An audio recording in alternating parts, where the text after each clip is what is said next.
Do you ever just like sit on a bench and then just stare off? It's so weird. Like you just, you think about stuff, or you just not think about stuff. Think about the world, or what you're gonna have for lunch, kind of Lego sets you want to buy. Like, sitting on a bench is fine. It's the act of having nothing in front of you, like a phone or another person, that is weird. Isn't it weird that we find that weird? Maybe that's just me, but like, just to see someone sitting on a bench it's kind of disturbing. People laugh at it, but they won't sit beside you. You're just staring out into space. I wonder why that is. Why just being with no distraction is considered weird? Weird, huh?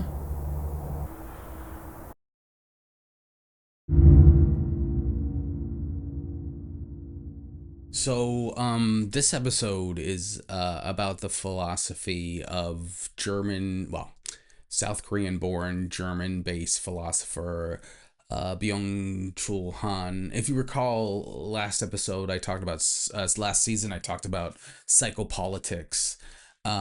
This is this is the first book I read of his, called Burnout Society, and his idea is that we live in currently in a society where there's an imperative to achieve. Like, everyone needs to be productive.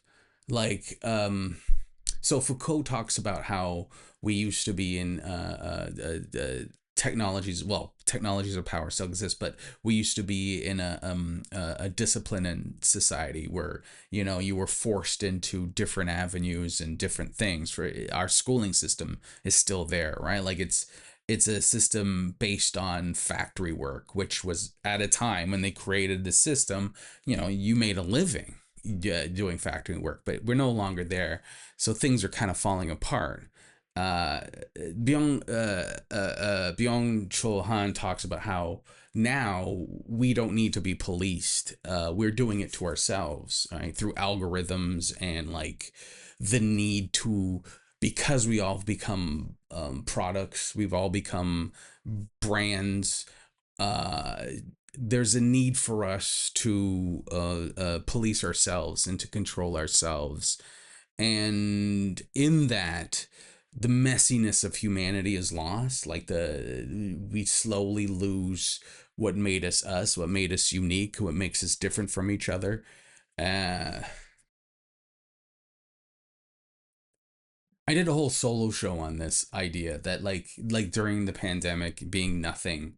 I think I talked about this, but just where I didn't have to be anything. I was just, and there was something relaxing about just going and sitting on a bench, right? And just not doing a goddamn thing. That was just fun. And it's weird because we not only discipline ourselves by that, but we discipline each other in a way too, right? The idea of going to the movies by yourself. I think more and more people are breaking out of this kind of thing, but I find it's kind of, not that it's frowned upon, but it's you're a bit of a weirdo. But I love going to the movies by myself. I do it all the time. Most of the movies I saw in 2025 was by myself. I like sitting in the back, just like I'm Al Qaeda or something. Here's a pro tip. If you ever want to go to the movies by yourself and you want an entire row, all you need is to you just bring some fruit and start peeling it with a knife. That's all you do.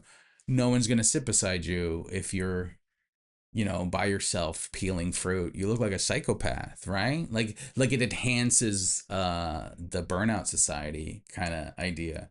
I was like, why is that guy up there just peeling an apple? That's what you do. You get a bag of apples and a hunting knife and you just start peeling away. And every time someone walks down the aisle, You make eye contact with that person, and then and when they come down, you eat off. You sit beside me, right? And that's the key to it. That's knowing you'll get the entire row to yourself. I guarantee you at that movie.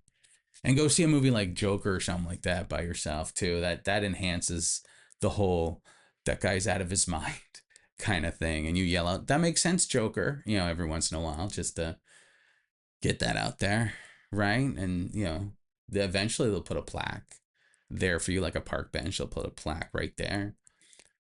Yeah, I mean,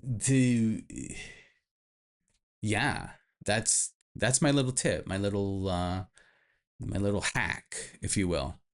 AI, as we know, as we're coming to realize, is useless. It makes no money.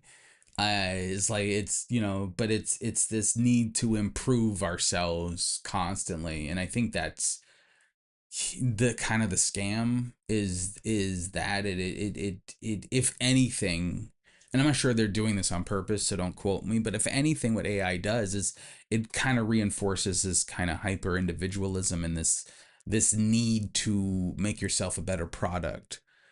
uh yeah, it's I don't know, like I said, the rise in ADHD. People think it's hilarious. I get in arguments with people all the time with ADHD because they're like, I say this on stage. I say, "Oh, I have ADHD. I found out a couple of years ago," and I'm like, "Oh, because that's the thing now."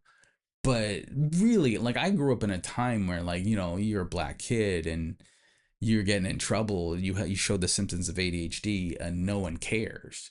And there's been a shift now where I think positively, it went through something good, and now I'm not saying it's bad, but it has become a market. It has become an identity which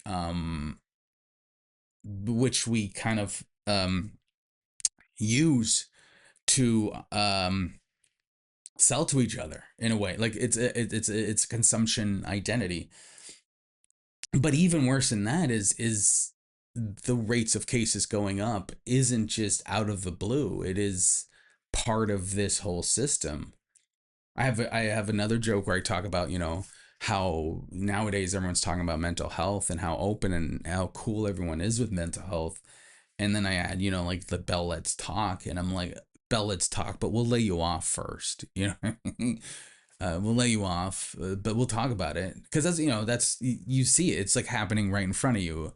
Bell will lay off. Will be they're big advocates for mental health, and they got their mental health hotline, but while laying people off, and it's very neoliberal of them. It kind of it creates the same thing with this idea of, oh, ADHD is this kind of rise in ADHD. It becomes separate from the system. And I'm on Vyvanse now, right? And I find it's like as soon as I started taking it, I realized that, oh, this just makes me more productive. And like I'm not fighting it. I love taking it. It helps me get things done and self improvement, yada yada yada. But I do realize that I am part of this problem. I'm part of what I'm talking about. The self improvement, the need to be a better me, right? Like before the medication, I'd have days where if I sent an email, that was a good day.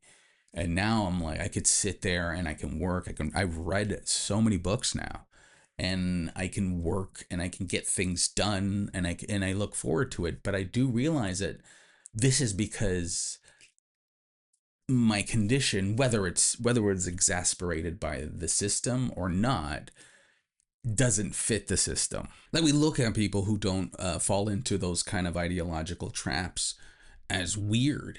Like I talked about the sitting on the park bench or going to the movies by yourself.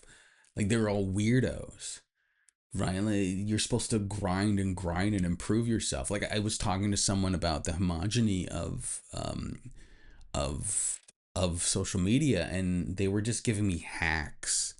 And I was talking about the structures, the system, and how this is how capitalism is just going to make everything homogenous. And it was like, well, you got to do this and then you got to do that. And it's like, you You're just making excuses. And but that, that's the ideology of it, all of it. It's all about making excuses. That's what you do. But like I said from the beginning, productivity scares the hell out of me. The need to be productive, the need to be like value, right? Like when someone's like, "Oh, you got to send a tape for this thing," I'm just like, "Oh, just watch me live. Just watch me live." The need to make yourself something else to fit into a thing is, yeah. It's called the self improvement, and it's been clocked, right? Baudrillard clocked that in like higher education, where higher education used to be a thing where people went for knowledge to discuss ideas, and now it is to get a diploma to get a job. And this is where I'm at now. I'm like, I don't care what you think of me staring off into the distance. I don't care you think I'm a psychopath. I don't care. This is what I'm going to do for the rest of my life until I die. And then when I die, just prop my bones here like a productivity scarecrow. Just prop them up on the bench. Get away, productivity! Remember to like, share, subscribe, and leave a comment. Also, check out the Substack at gavinstevens.substack.com and everything else at gavinstevens.ca. Thank you.